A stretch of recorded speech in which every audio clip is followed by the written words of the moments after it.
Yeah, it's 8:45. You can start, Kautuk. Bro.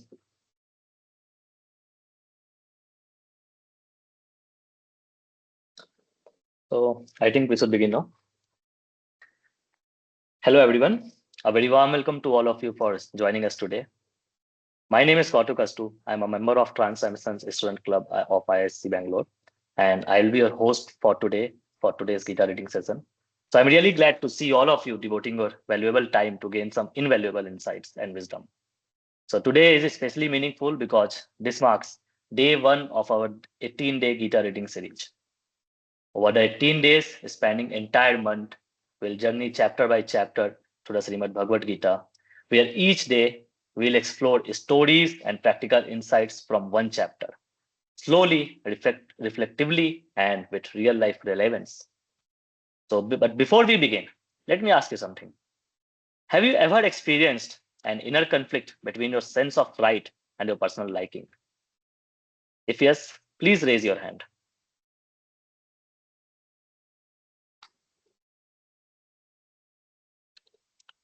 Okay, Santosh, Kaushik, they faced the inner conflict. So you guys are not alone. Inner conflicts are not a modern problem. They are as old as humanity itself. In our journey through life, these inner battles often cloud our judgment and distort our vision. And that's exactly where Bhagavad Gita chapter 1 begins. It doesn't begin with solutions. It begins with confusion. Arjuna, standing on the battlefield, experiences a breakdown that mirrors our own mental struggles, doubt, fear, overwhelm, and emotional paralysis. So, by the end of this session, the goal isn't just to collect information, but to move from confusion to clarity, to move from emotion driven reactions to thoughtful conviction. So, are you ready to reflect honestly and participate? Please give a thumbs up in the chat.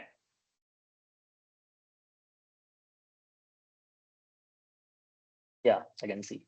Oh, lots of thumbs up. So, I guess everyone is ready. Beautiful. So now with that intention, it is my great pleasure that we have Sri Vigrah Das Prabhu from ISKCON Bangalore. He is a spiritual practitioner and presenter of the science of the Bhagavad Gita. He conducted various personality enrichment workshops in premier institutions like NIT Agartala, Triple IT Bangalore, and here itself at ISC Bangalore.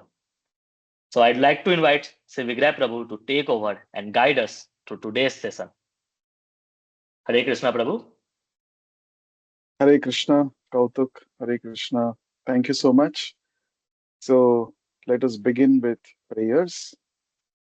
Nama Om Vishnu Padaya Krishna Preshthaya Bhutale Srimate Bhakti Vedanta Swamin Nitinamine Namaste Saraswate Deve Gauravani Pracharine Nirvishesha Shunyavadi Paschatya Deshatarine Jaya Shri Krishna Chaitanya Prabhu Nityananda Shri Advaita Gadadhara Srivasadi Gaura Bhakta Vrinda Hare Krishna Krishna Krishna Hare Hare Hare Rama Rama Rama Hare Hare.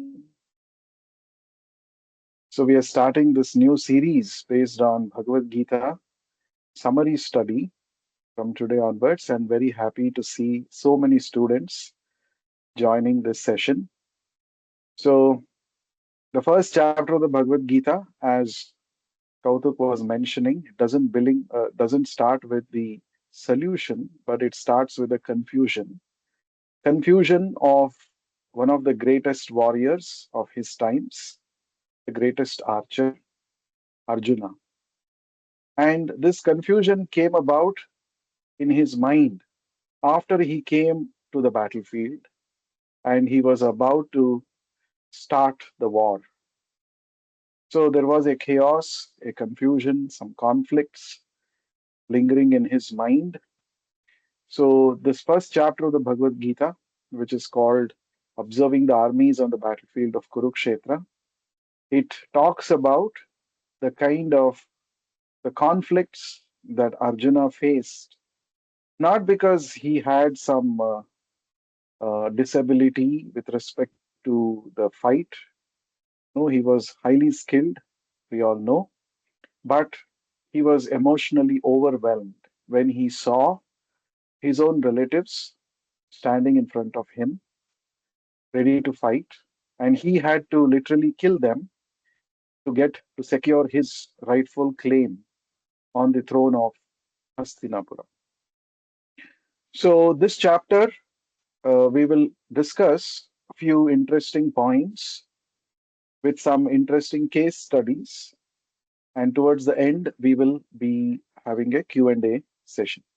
So for each chapter, since we are going to discuss the summary of each chapter, we will not get into the details of the Sanskrit shlokas, but we will see the take home points, the important points that we need to ponder upon as applicable to our daily life, right? So let us see the first point that we are going to see here. So in this chapter, we understand that Arjuna went through an emotional turmoil, and he was not able to understand, he was not able to come to a proper conclusion as to what his duty is. Should he fight or should he flee the battlefield? So, when emotions overpower clarity, even the strongest person can lose direction. Emotions are very, very powerful. Emotions. It can move us. It can it can make us. Uh, you know, emotions are so powerful that it can take us away from the actual purpose many a times. Emotions do have a place, but when emotions are not balanced with the right intelligence, then we can lose direction in our life. That is what we understand from Arjuna's words that he spoke in this first chapter of the Gita. An example for this, suppose there is a confident student who has prepared very well for his examination. He has done hours and hours of practice, and he goes to the examination hall fully confident that he has prepared really well the entire syllabus. Upon reaching the examination hall and upon receiving the question paper, he might also go through a similar emotional turmoil. Some of us might have experienced it. So, a student who is very confident, prepared very well, he can freeze during an exam, literally, not because he does not know the answers, but because of fear and anxiety over what's going to happen. Will I be performing well in the examination or not? Now, this blocks clarity. In fact, some of us might have experienced because of this emotional jerk that we experience during an examination. Even those questions for which we have prepared very well, we will not be able to recall the answers. We will forget, or we will not be able to present the answers properly on the answer sheet, isn't it? That means to say, emotions can overpower clarity. Even for a person who is very strong, a person who is overpowered by emotions can lose direction. That is the first point that Bhagavad Gita teaches us. Let's go to the second point. Now, Arjuna had all good intentions, right? His intentions were very good. And in fact, he was on the side of righteousness. It was his rightful claim, it was his own property. The kingdom was his rightful claim, which Duryodhana had actually usurped. But then, good intentions alone are not enough in life. We must have the right knowledge. Good intentions are good, but if you want to take the right decisions in life, you need the right guidance, the right knowledge. So Arjuna says at one point, he says that if you read the first chapter, you will see Arjuna says, I think it is better for me to live by begging than to kill my own relatives on the battlefield of Kurukshetra. That means you can just imagine the state of mind, the kind of turmoil, lack of clarity that Arjuna was going through. See, Arjuna was actually right in his point. The Pandavas were the rightful owners. They are supposed to get their rightful share of the territory of the kingdom. But because he was emotionally so much overwhelmed, so he started thinking that let me live by begging. Why should I bother about getting the kingdom? Right? So this kind of his intention was good. I don't want to harm anybody. I don't want to win the kingdom at the cost of killing somebody. Now, these are all good intentions, but are these the right things to do or right things to think about for a ruler like Arjuna? A Kshatriya is supposed to actually fight for righteousness. And especially when the opposite party is on the side of adharma, unrighteousness. There is no need of showing so called compassion, right? So, what was lacking here with Arjuna? His intentions were good, but the right knowledge was lacking, because of which he was not able to take the right decisions. So, I just came across one interesting case study. There were two friends who graduated from the same college, engineering graduates. Now, one of the friends said that I want to get into a startup. I want to start something new, some new business. So he was thinking about a startup. Now his friend also, who had all good intentions to support him, and so what he thought was, oh, my friend is starting this startup firm. So out of goodwill, he thought that I will also join him in his business, in his new business, because we are good friends, right? But he did not have any idea about the implications of his decision. He did not know about the financial implications. Is it going to be a secure job? Is it going to really help me in my career? So, just because he had goodwill with his friend, he said, I will support you. I will also be part of your startup. So, but is that the right way of making decisions in life? Just because my friend, he's very dear to me, he's going to start something new, I'll just go and support him. I'll just be part of that. No, it's a very naive way of looking at things, isn't it? So, to make decisions in life, we should not simply go by emotions. We should not simply go by intentions. We should actually have the right knowledge. Before getting into something, I must actually know what are the you know positives and negatives. Why don't I go and consult with somebody who has some expertise in that field, get the right knowledge, and then make a decision? So, in the case of Arjuna, he already arrived at a decision saying that I don't want to fight against my relatives because this pains me. So he was talking emotionally. So, that's not the right way of taking decisions that we get to know from Krishna's teachings in the coming chapters. Now, the third point that uh, that is talked about, emphasized in this first chapter, attachment clouds judgment, right? While responsibility demands courage. Now, when we are attached to someone, it is quite possible that we oversee the the faults in the other person because I'm so attached to that person, right? Just because somebody is my relative, my friend, Even though he does something wrong, I just overlook, not oversee, overlook the faults or the negatives of that person. That's not the right thing to do, especially for a person who is expected to be a leader.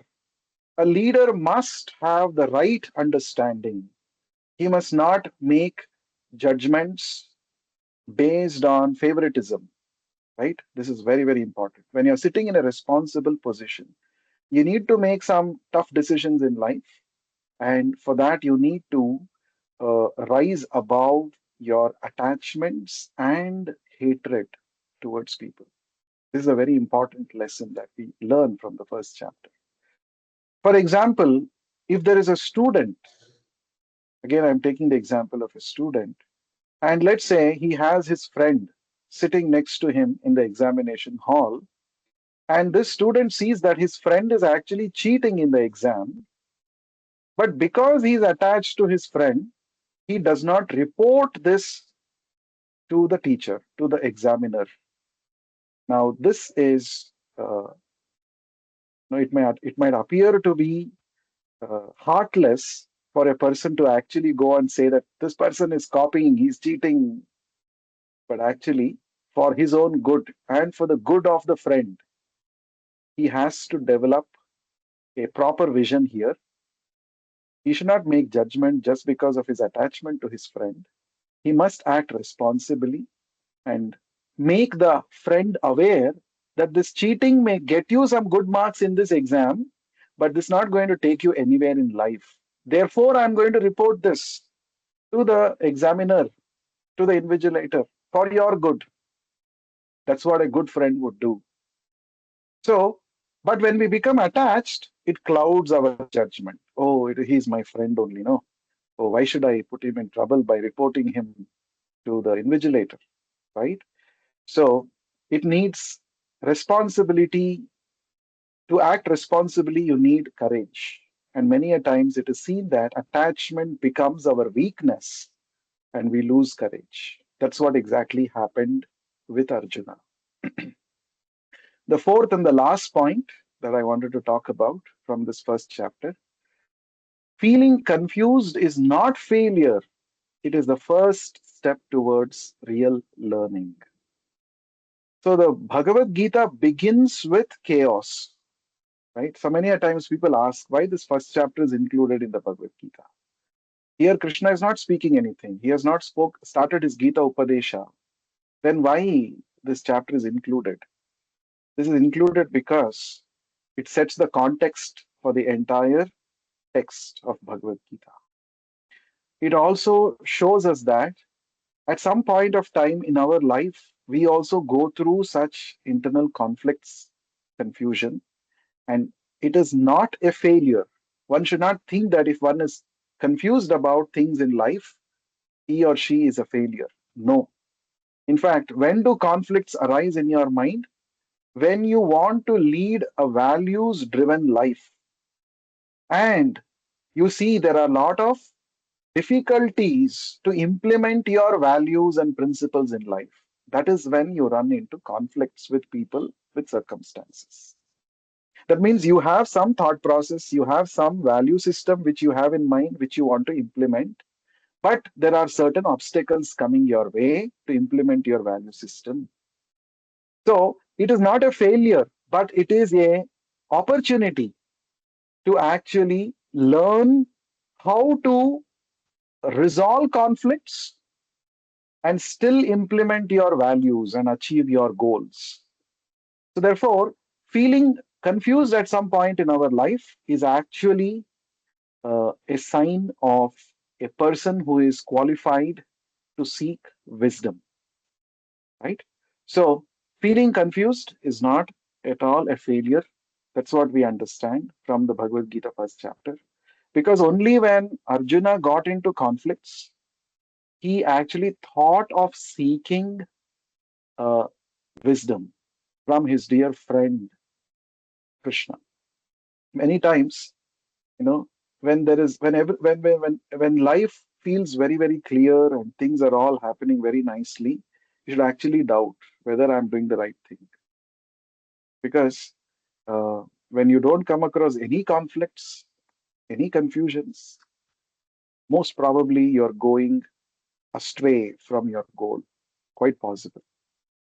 So, therefore, Arjuna ran into conflicts that became an opportunity for him to ask relevant questions. What is the purpose of this battle? And what is the purpose of life itself? And what should be the goal of one's activities? Now, these are all the questions that Arjuna had in his mind because he ran into such a internal conflict or confusion, right? So, therefore, uh, confusion is welcome provided we approach the right source of knowledge and resolve our conflicts. One more thing we also learn from this chapter is however expert one may be in one's own field, there will be situations in his or her life where a person comes across doubts, comes across internal conflicts, and one should not think that I will resolve it myself because we may not have all the wisdom that we that is required to resolve those conflicts. And very rightly, we see here in the second chapter, in the very beginning, we shall see that Arjuna approaches Krishna and he says, please don't be just the charioteer for my vehicle, but also please uh, drive my life towards the right wisdom. That's when he surrenders to Krishna and seeks wisdom from him and puts forward uh, his conflicts, and he actually tries to get his conflicts resolved. So therefore, conflicts, confusions, internal chaos, they are a step towards real learning. And we are all constant learners in our life. Our life is the biggest university. Not that we are students only when we are studying in a college, we are students or learners. No, we are learners throughout our life. And the wisdom presented by Lord Krishna in the Bhagavad Gita can actually help us resolve any kind of conflicts and confusions and keep us going towards the ultimate goal of life, which is to attain self actualization, self realization. So, these were some of the points that I wanted to talk about in the first chapter. Now, towards now, we are going to have a Q&A. We're going to have some questions. If you have, we can discuss about them. But before that, I would request all of you to please join me for a 1 minute mantra meditation. Mantra meditation is a very simple yet very powerful method of meditation prescribed in the Bhagavad Gita, which can help us purify our thoughts and elevate our consciousness. So, the mantra we are going to chant is called the Hare Krishna Maha Mantra. So, this is not to be chanted within the mind, but we chant this mantra aloud and hear each word of the sound of this mantra attentively. So, first we have an invocation prayer that we chant together. It's displayed on the screen. It's called the Panchatattva mantra. We shall chant this one time. Please chant along with me. Jaya Shri Krishna Chaitanya Prabhu Nityananda Shri Advaita Gadadhara Srivasadi Gaura Bhakta Vrinda. Now, after this, we chant the Hare Krishna Maha Mantra. Together, we shall chant. As I said, it's not to be chanted within your mind. You need to chant loudly, loud enough that you are able to hear your own voice. So let us chant together. 10 times we will chant. It takes about 1 minute. Hare Krishna, Krishna Krishna, Hare Hare, Hare Rama, Rama Rama, Hare Hare. Hare Krishna, Krishna Krishna, Hare Hare, Hare Rama, Rama Rama, Hare Hare. Hare Krishna, Krishna Krishna, Hare Hare, Hare Rama, Rama Rama, Hare Hare. Hare Krishna, Krishna Krishna, Hare Hare, Hare Rama, Rama Hare Hare. Hare Krishna, Krishna Krishna, Hare Hare, Hare Rama, Rama Hare Hare. Hare Krishna, Krishna Krishna, Hare Hare, Hare Rama, Rama Rama Hare Hare. Hare Krishna, Krishna Krishna, Hare Hare, Hare Rama, Rama Rama, Hare Hare. Hare Krishna, Krishna Krishna, Hare Hare, Hare Rama, Rama Rama, Hare Hare. Hare Krishna, Krishna Krishna, Hare Hare, Hare Rama, Rama Rama, Hare Hare. Hare Krishna, Krishna Krishna, Hare Hare, Hare Rama, Rama, Hare Hare. Thank you very much. So I suggest all of you to try chanting this Hare Krishna Mahamantra every day, as many times as you can. Minimum recommended is 108 times. It takes about 7.5, 8 minutes to chant that many times. So try to do it any time of the day. You can do it, and this will help us to attain internal purity. Right? Okay, so now we will move on to the Q&A, question and answers.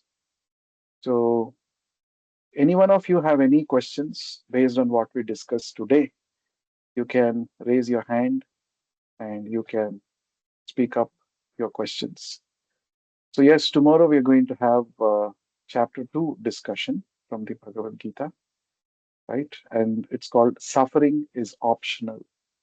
Why suffering is optional? A lot of people are suffering in this world. We also suffer so many times, but Bhagavad Gita, second chapter says suffering is actually optional. What is that? We will discuss that tomorrow. So before that, yes, if anyone has any point to make, you can feel free to share.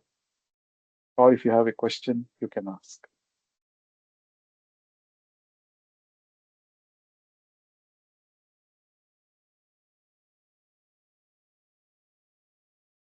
Okay, so I will ask a question. Let's see. It's a general knowledge question about Bhagavad Gita. If you know the answer, you can raise your hand. How many chapters does the Bhagavad Gita have?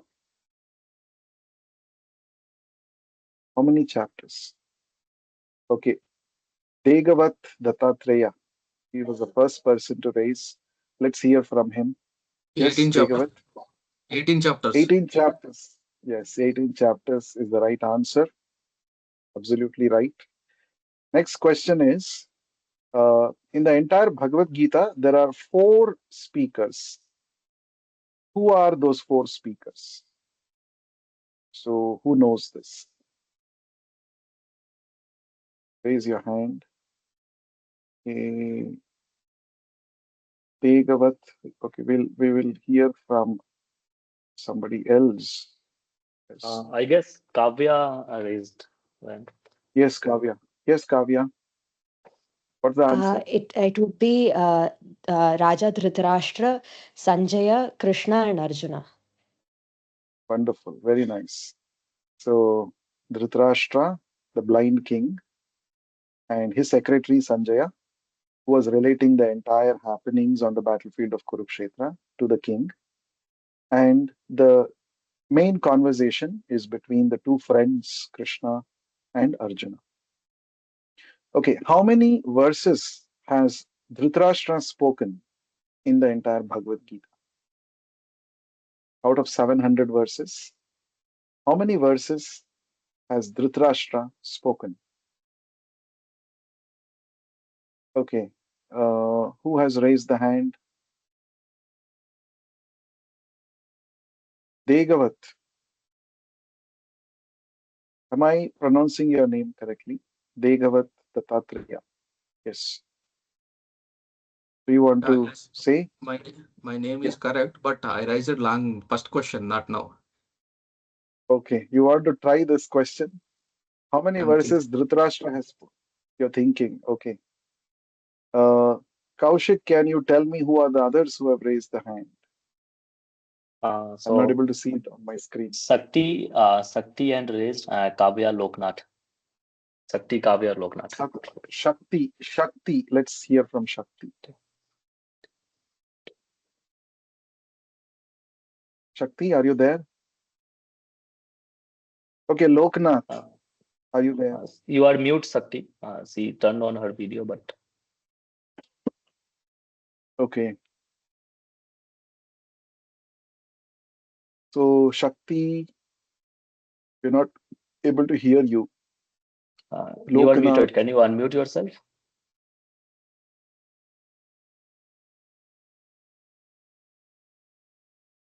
Okay, someone has said maybe below 10. Only No, one. below 10. Who said that? Only one. Who said? Loknath. Yes. Okay, Loknath, you're right. Dhritarashtra spoke only one verse in the entire Bhagavad Gita, and that's the first verse. Dharma kshetre kurukshetre samaveta yuyutsavaha mamakaha pandavaschaiva kima kurvata Sanjaya. After assembling on the place of pilgrimage called Kurukshetra, desirous to fight, what did my sons and the sons of Pandu do? That was his question. Now it's very interesting. Almost all the Vedic scriptures begin with questions.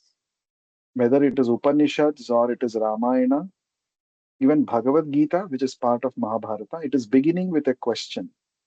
That means the lesson that these Vedic scriptures are intending to teach us is, as human beings, we are supposed to ask relevant questions in our life.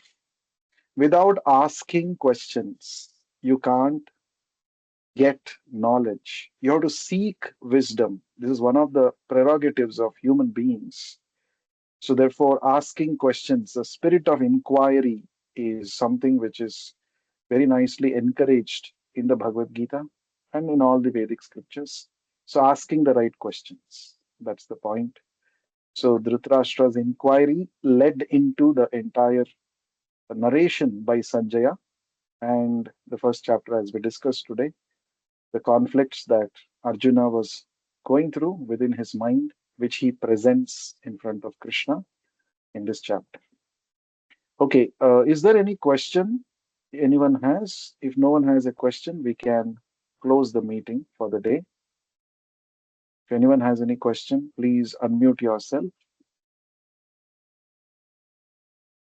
Okay, thank you so much for being part of the first session of this Bhagavad Gita series, summary series. So tomorrow we're going to meet and discuss a very interesting, important chapter, which is like the summary of the entire Bhagavad Gita, the second chapter. And we are going to talk about how Krishna says that suffering is optional for each one of us. So please do join us tomorrow at 8:45 p.m. Thank you very much. Hare Krishna. Thank you so much, Prabhu, for enlightening us on how to understand and deal with inner conflicts through the wisdom of Gita and perspective of Arjuna. As Prabhu mentioned, tomorrow we'll discuss about suffering is optional from the slokas of chapter 2. So please do join us tomorrow at 8:45 p.m. again. And I hope everyone here gained some key insights on resolving inner conflicts. So thank you for joining us today. We'll meet tomorrow again. Hare Krishna.